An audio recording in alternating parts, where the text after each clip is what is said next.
Okay. So once again, I welcome you all to the 2 weeks research and drafting internship program organized by Theory of Abrogation. In today's class, we are only going to learn like what all things we are going to cover during the internship. Okay. So let's start. First of all, just confirm me once again. Is my screen visible to everyone? Yes, Gulson, Sayyad, Priyanshi. Is my screen visible to you and I'm properly audible to you people? Okay, okay. Thank you. Thank you. So basically, we have already discussed about the internship and what we are going to give you people. ये सारी चीजें हम discuss कर चुके हैं तो let's jump upon our task overview. Okay. So what all tasks we are going to cover in the entire internship? So your task one is article writing, legal article writing. We'll be learning how to approach the legal article, how to find out the title, what are the criterias in selecting the title, how you are going to find out the authentic case laws, how you are going to find out the authentic content for your legal article, what are the things that you are going to include in your legal article. These all kind of things we'll be learning in our task one. Okay. And in addition to this, we are also going to learn how to add footnotes, how to add citations. These all kind of things we'll be learning in our task one. Okay. Then task two is case analysis. In this particular task, we are going to understand how to analyze the case law. For example हम जब कोई case पढ़ते हैं, आपने ये बताओ कि daily case law कितने लोग पढ़ते हैं यहाँ पे? Like, are you following some live law and kind of things on daily basis? I'm talking about Priyansi. That's great. Because I'm suggesting you कि आप डेली केस लॉ पढ़ो, बिकॉज जब आप डेली केस लॉ पढ़ते हो तो आपका क्या होता है, आपको जो लीगल वोकैब होता है बहुत अच्छा हो जाता है. ठीक है. लीगल वोकैब कोई ऐसी चीज नहीं होती जो आपका एक दिन में अच्छा हो जाएगा कि भाई आपने 10 वर्ड सीख लिए लीगल और आपका अच्छा हो गया लीगल वोकैब. ऐसा नहीं होता है. जब आप डेली उसको रीड करोगे, डेली प्रैक्टिस में आएगा ना आपका, तब अच्छा होगा. सो बेसिकली हम यहाँ पे ये सीखेंगे कि how to analyse the case law. एक आपको केस दिया गया है, how you are going to analyse means you are going to extract the most important part of the case law. कि उस केस लॉ में जो इंपॉर्टेंट पार्ट्स हैं, you are going to extract those parts. Basically एक case में क्या क्या important parts होते हैं? सबसे पहले तो जिससे मिलके हमारा केस बना है, the facts and circumstances. Because obviously अगर कोई कोर्ट में अप्रोच करा है तो he is suffering from something, right? He is the aggrieved party. So basically वहां पे कुछ हुआ होगा, कोई फैक्ट्स हुए होंगे, ठीक है, कोई सर्कमस्टांसेस ऐसे कंसिडर किए गए होंगे जिनकी वजह से यहाँ पे केस आया है कोर्ट में. So basically we are going to analyse the facts first of all, then we are going to analyze the issues, then we are going to analyze the contentions basically the arguments from both the parties. कि दोनों parties के बीच में arguments हुए होंगे. Basically अगर मैं कह रही हूँ कि ए ने मर्डर किया है तो A is not going to accept it, right? वो प्लीड गिल्टी वाला चीज अलग हो जाता है. बट अगर मैं ए से कह रही हूँ कि ए ने मर्डर किया है तो basically A is reverting back कि भाई मैंने मर्डर नहीं किया है with some evidences basically. Okay. तो वहां पे क्या क्या आर्ग्यूमेंट्स हुए? ए कह रहा है कि मैंने मर्डर नहीं किया है, बी कह रहा है कि इसने मर्डर किया है. तो बेसिकली उन दोनों के बीच में जो उनके काउंसिल्स के बीच में जो आर्ग्यूमेंट्स हुए हैं उनको हम कंटेंशंस बोलते हैं. तो उसको हम एनालाइज करेंगे. That is the most important part of your case law. Then comes your rational. Rational means the reasoning behind the judgement. कि जज ने जो रीजनिंग दिया है उसका मतलब क्या, उसका एक हम ग्लिम्स अपने केस एनालिसिस में देते हैं, थोड़ा सा उसके बारे में बताते हैं कि ये रेशनल है, ये जो जजमेंट है इसके पीछे का रेशियो ये है. फॉर एग्जाम्पल आप सबने जोसेफ साइन का केस पढ़ा होगा. Have you all read about Joseph Shine case? What is this case is all about? Can anybody let me know here? अच्छा यार, मैं बीच में क्वेश्चंस इसलिए करती हूँ because to make the class interactive, because बहुत बोरिंग हो जाता है वन साइडेड स्टडी करना.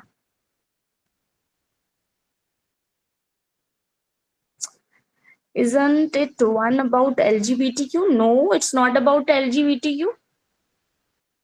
It's about decriminalization of adultery. Yes, Sneha got it correct. Adultery, basically. तो यहाँ पे जो जजमेंट आया था उसका रेशियो क्या था? Can anybody let me know like what was the reasoning behind this judgment? Why the court has decriminalized the adultery?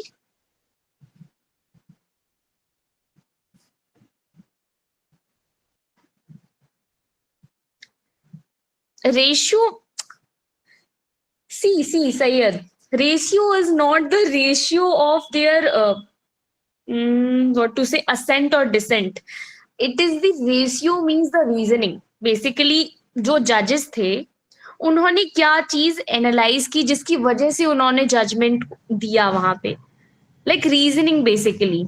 Ratio dendi, you can understand it like ratio dendi का मतलब होता है reasoning behind the judgment basically. Violation of 15 and 14. Okay. Exactly, Sneha getting it very correct. Article 21 is the most appropriate article here. Because यहाँ पे एक एक quotation दिया था कोर्ट ने that husband is not the master of wife. मतलब husband decide नहीं कर सकता कि वाइफ को किसके साथ सेक्सुअल एंटरकोर्स करना और किसके साथ नहीं करना बेसिकली. तो ये कोर्ट की एक रीजनिंग थी कि भाई वाइफ को भी अपना जो पार्टनर है in terms of sexual intercourse और एनीथिंग चूज करने का उसको पूरा हक है. You can take divorce from your wife. आप डाइवोर्स ले सकते हो बट आप कंट्रोल नहीं कर सकते हो. ठीक है, तो बेसिकली कोर्ट का यही रीजनिंग था इन डीक्रिमिनलाइजिंग द अडल्ट्री कि भाई वाइफ किसके साथ क्या कर रही है, you can not control, you can not be the master of your wife. So basically ये एक रीजनिंग थी. तो जब आप जोसेफ साइन का केस एनालाइज करोगे तो आपको इस रीजनिंग के बारे में लिखना पड़ेगा कि कोर्ट ने ये सोचा है कि वाइफ को भी पूरा राइट है कि वो किसी के साथ भी अपनी लाइफ बिता सकती है, किसी के साथ जो उसको करना है वो कर सकती है. आपके लिए एक रेमेडी ऑलरेडी बनी हुई है हिंदू मैरिज एक्ट में डाइवोर्स की. आप डाइवोर्स ले सकते हो अपनी वाइफ से but you can not control your wife कि यहाँ जाओ यहाँ मत जाओ इसके साथ ये मत करो. तो बेसिकली ये रीजनिंग ठीक है, कुछ लोगों को अच्छी लगी कुछ लोगों को अच्छी नहीं लगी. तो बेसिकली ये रीजनिंग थी. तो जो रेशियो होता है केस का वो कुछ इस तरीके से होता है कि आपको एनालाइज करना होता है कि यस जजमेंट के पीछे ये रेशियो है. ये रेशियो दिया कोर्ट ने जब जजमेंट पास किया, जजेस ने ये रेशियो दिया कि husband is not the master of wife. Okay, तो इस तरीके से हम केसेस को एनालाइज करते हैं. सबरीमाला टेम्पल का जजमेंट आया था, राइट? वहां पे भी कोर्ट ने एक रीजनिंग दिया था, वहां पे भी आर्टिकल 14. सैयद ये आज तो दोनों की क्लास मिक्स है बट कल से, आज तो हम सिर्फ टास्क ओवरव्यू ले रहे हैं तो आज हम रिसर्च का भी टास्क ओवरव्यू लेंगे और ड्राफ्टिंग का भी लेंगे. बट कल से हमारी जो क्लासेस होंगी वो सेपरेटली होंगी. ठीक है, रिसर्च की क्लासेस मैं लूंगी एंड ड्राफ्टिंग की क्लासेस फवाद सर लेंगे. Okay Syed? Okay. So basically Sabarimala का जजमेंट आया था, वहां पे भी एक पर्टिकुलर एज की विमेन्स को डिसअलाउ किया गया था टेम्पल में एंटर करने के लिए, है ना? सिर्फ मीना पहुंच के बाद ही वो जा सकते हैं टेम्पल में. तो बेसिकली इसके पीछे भी जो जज ने जजमेंट पास किया था कि किसी भी एज के जो वुमेन्स हैं वो टेम्पल के अंदर जा सकती है because disallowing a woman of certain age from entering the temple is basically the violation of article 14 because article 14 says that equality before law and equal protection of law basically. Okay, so ये सारी जो judgements है इनके पीछे का ratio समझो आप. तो रेशियो का मतलब समझ में आया सबको? रेशियो का मतलब होता है कि क्या रीजनिंग रही है जिस वजह से कोर्ट ने जजमेंट पास किया, राइट? ओके, तो रेशियो का मतलब अब कोई भी मुझे 3:1 और 2:1 ये नहीं बताएगा. Okay okay, so case analysis में basically we are going to learn कि किस तरीके से केस को एनालाइज करते हैं, what is the structure that you need to follow. These all kind of things we'll be learning in case analysis.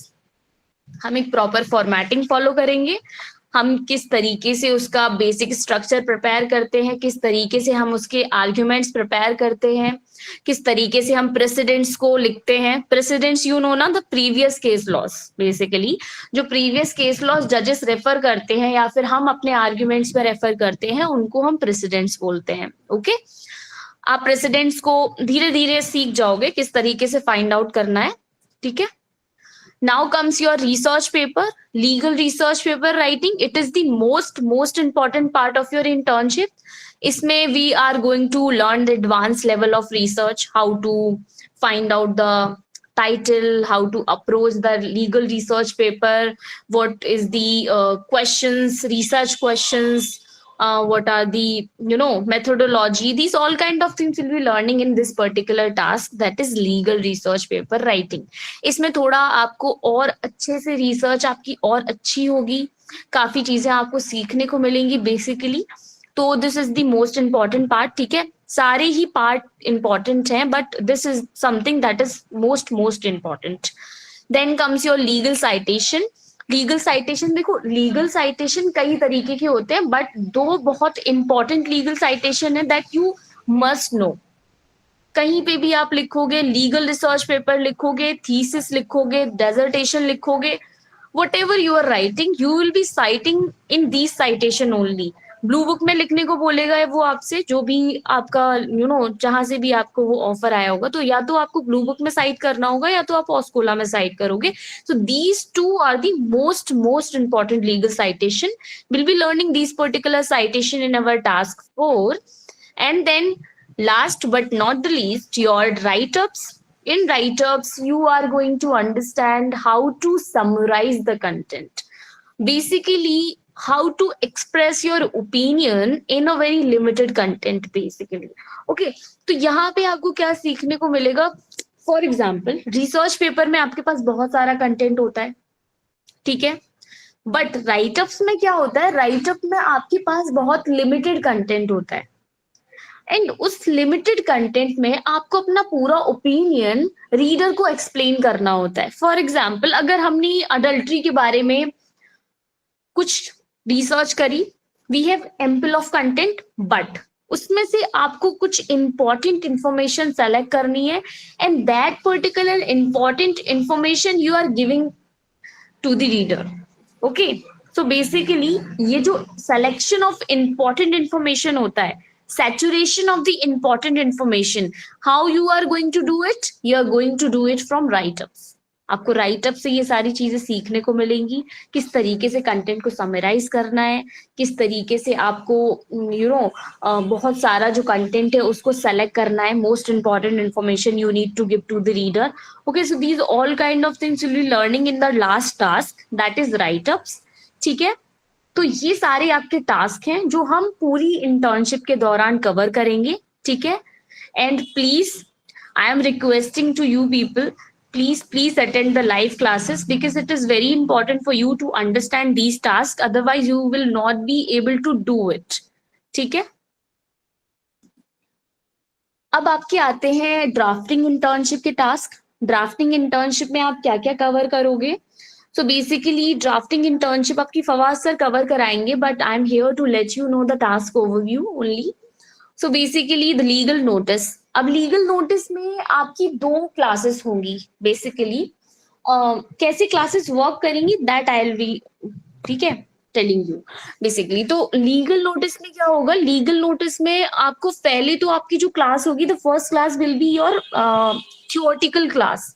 ठीक है, in which sir going to let you know what is legal notice. ठीक है, what are the important areas of legal notice. Prejudice का मतलब क्या होता है? Legal notice में लिखा देखा है ना आपने, prejudice. Can anybody let me no prejudice का मतलब क्या होता है? जो हम लिख के देते हैं प्रेजुडिस, उसका मतलब क्या होता है? No harm. Okay, can anybody get it more correctly? Yes.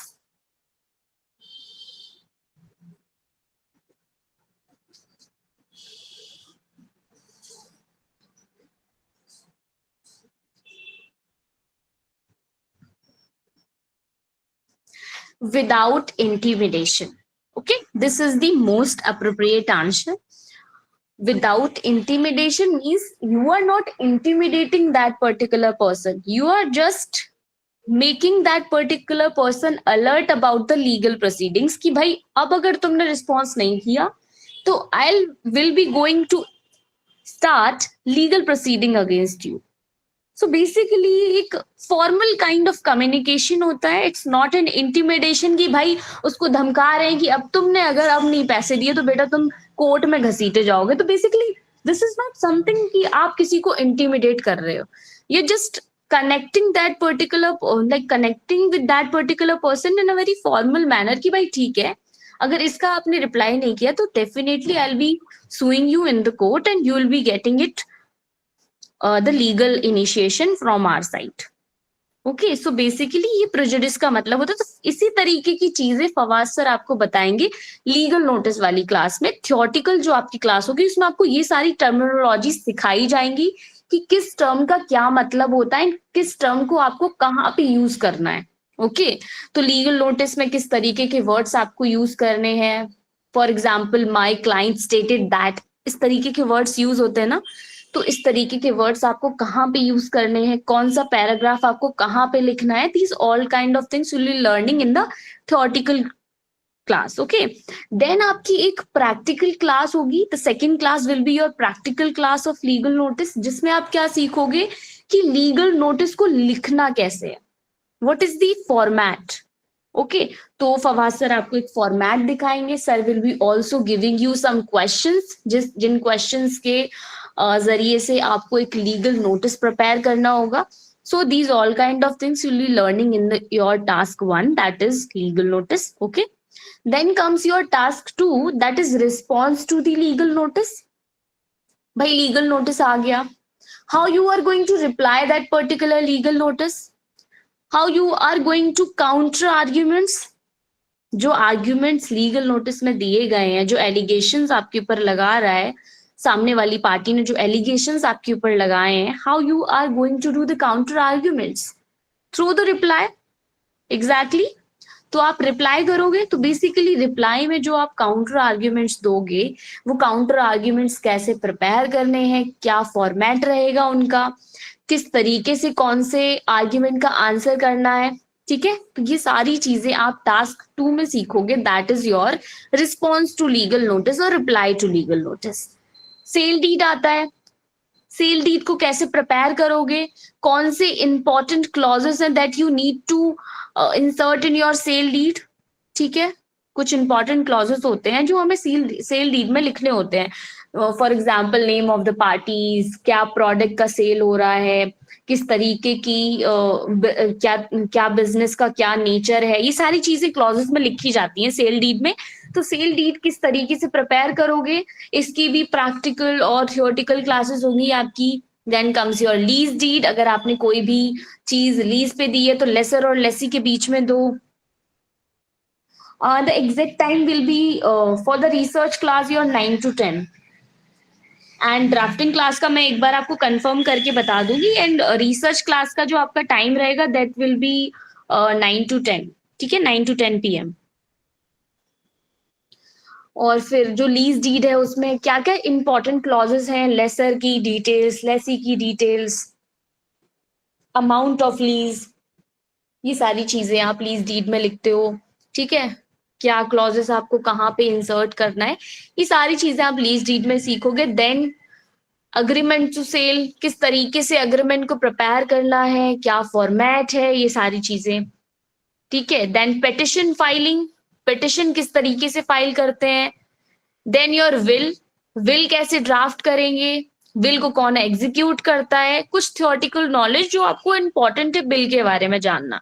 ठीक है तो ये सारी चीजें. देन एनआई एक्ट 138 में जो कंप्लेन ड्राफ्ट होती है वो कंप्लेन कैसे ड्राफ्ट करोगे. ठीक है एनआई एक्ट यू नो ना, चेक बाउंस.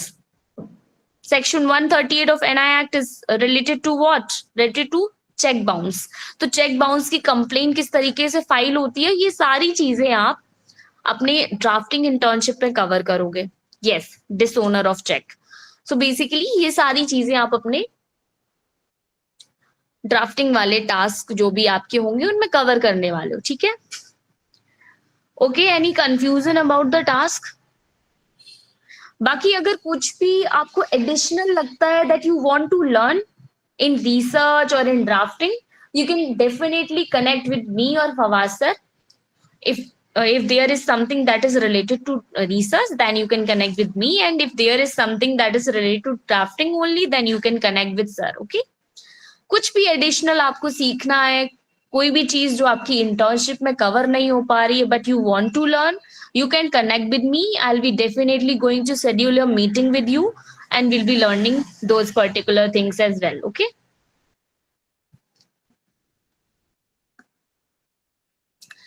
अब आता है the most important part, task preparation and submission.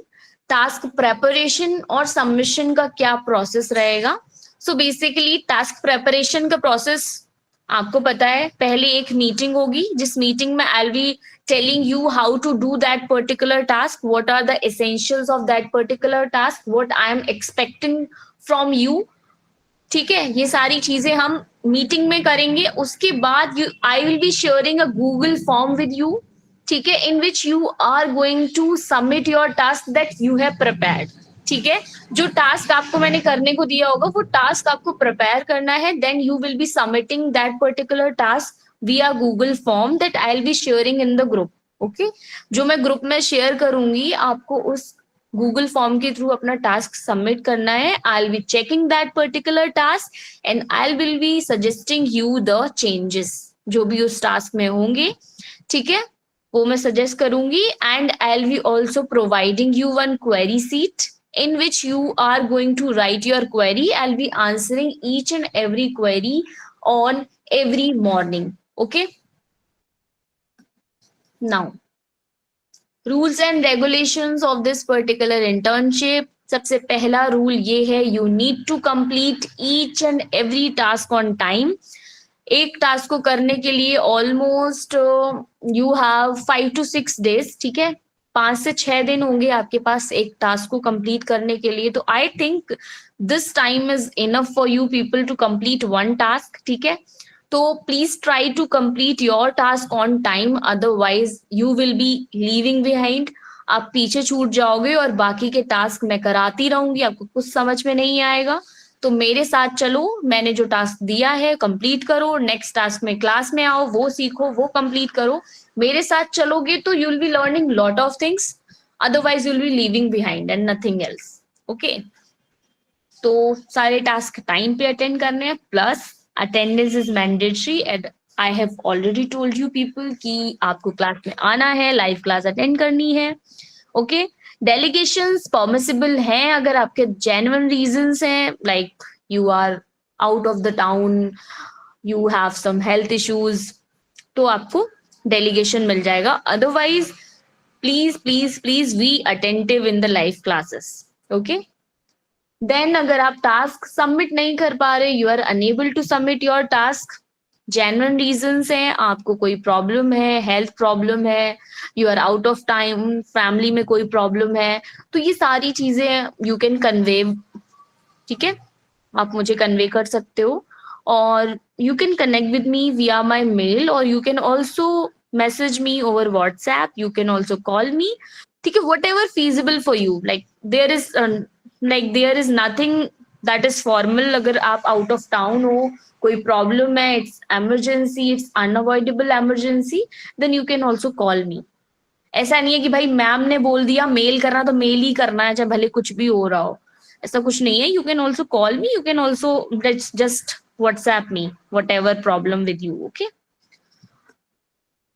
so basically ये हमारे कुछ rules and regulations हैं, then you need to follow. इतने ज्यादा कुछ rules है नहीं, सारा टास्क टाइम पे अटेंड करना है आपको, और obviously meetings अटेंड करनी है. यही 2-3 कुछ rules हैं that you need to follow. There is nothing much. Now perks and rewards of this internship. So the top 3 interns of this particular month will be getting LOA from us, that is letter of appreciation.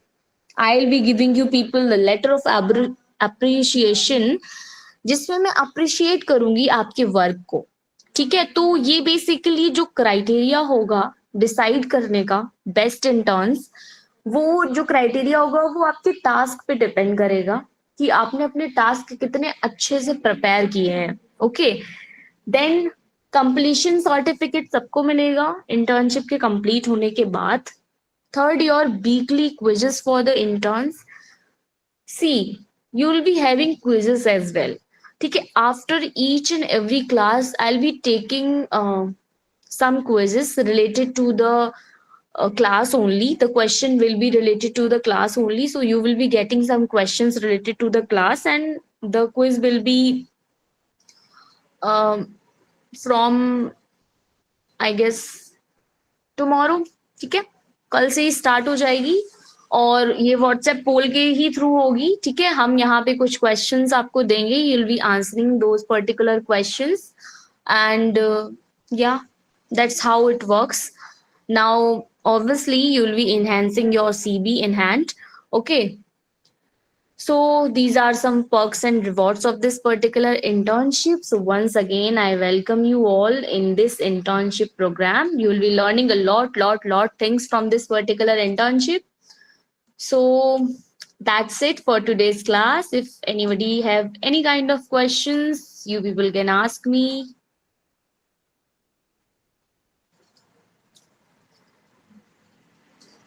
Okay, so just let me know one thing. Are you people interested in Moot memorial writing? See, I am thinking of adding this particular task in your internship program. If you people want, then only. Okay, so we'll be also covering the Moot memorial writing. जिसको class में आना है वो आना, because it's an additional task. Because मैंने देखा है कि बहुत सारे बच्चों को बहुत प्रॉब्लम हो रही है. Like I will be receiving a lot messages related to Moot memorial drafting. So I'll be also covering that particular part as well, because क्योंकि मूच मेमोरियल ड्राफ्टिंग में क्या होता है कि भाई बच्चे इतने सारे पैसे देते हैं, बाहर लिखवाते हैं, तो अगर आपको आता होगा तो it will definitely going to save your money. भाई लोग 1500 2000 में एक मेमोरियल बनाते हैं. क्यों भाई इतना पैसा क्यों खर्च करना है? सीख लो, मुझे आता है, मैं सिखा दूंगी. ठीक है, तो बेसिकली एक टास्क हमने ऐड कर दिया है, that is moot memorial drafting. ठीक है, that I guess we'll be covering it after write-ups. That's okay for you? But भाई क्लास में आ जाना, ऐसा पता लग रहा है मैं आ गई और आप लोग क्लास में ही नहीं आए हो. ठीक है, okay, so that's it for today's class. We'll be meeting tomorrow with our task 1. Thank you everyone, and thank you for listening to me. We'll be meeting tomorrow as well. Good night, everyone. Have a good day. Bye-bye. Okay, so I'll be sharing the query sheet as well as this particular PDF in the group, and I'll be also sharing the schedule. Okay, by tomorrow, not today, but by tomorrow. Okay. And tomorrow at the same time at 9 p.m. we will be having class and we'll be covering our task 1. So be there in the class. Okay. Thank you and bye-bye.